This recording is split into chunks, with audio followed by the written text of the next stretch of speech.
নমস্কার, আপনারা দেখছেন সুলুক সন্ধান উইথ অভিষেক। আর এই চ্যানেলে আপনাদেরকে আমি স্বাগত জানাই। চলছে শ্রাবণ মাস, আর শ্রাবণ মাস মানেই শিবের মাস। পশ্চিমবঙ্গের বিভিন্ন শিব মন্দিরে চলছে শিবের মহাপূজা এবং অনুষ্ঠান। আর আজকে আমি আপনাদের সামনে নদিয়ার শান্তিপুরে জলেশ্বর শিব মন্দিরের ছবি তুলে ধরব। এই শিব মন্দিরের প্রতিষ্ঠা সাল কবে তা কিন্তু সঠিকভাবে জানা যায় না, তবে রাজা রুদ্রের কনিষ্ঠ পুত্র রামকৃষ্ণের মাতা 18 শতকের প্রথম দিকে মন্দিরটি প্রতিষ্ঠা করেন। আবার কেউ কেউ বলেন এটি সপ্তদশ শতাব্দীর শেষ ভাগে নদিয়া রাজ রাঘব রায় প্রতিষ্ঠা করেছিলেন, যার রাজত্বকাল 1632 থেকে 1683। একসময় এই শিবলিঙ্গ লোকের কাছে রানীর শিব বা রুদ্রকান্ত নামও কিন্তু পরিচিত ছিল।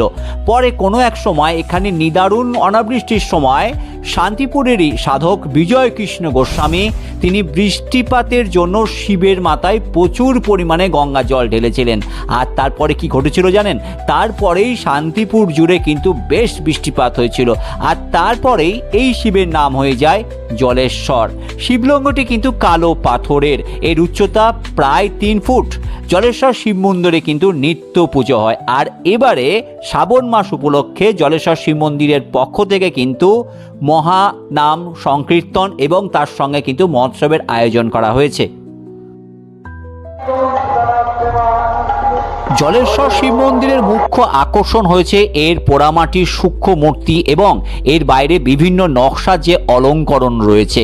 দেয়ালে বিভিন্ন জায়গায় এই নকশা সজ্জিত রয়েছে। কোথাও দেখতে পাবেন কৃষ্ণলীলার বিভিন্ন দৃশ্য, ভীমের সরসজ্জায় রামায়ণের কাহিনী, মারিচ, গরুর বাহন, বিষ্ণু, হরগৌরী, গণেশ, কালী, নারদ, কি নেই এই নকশার মধ্যে। বন্দুকধারী সাহেব, তীরন্দাজ, ব্যাত, বর্ম পরিহিত যোদ্ধা প্রভৃতি।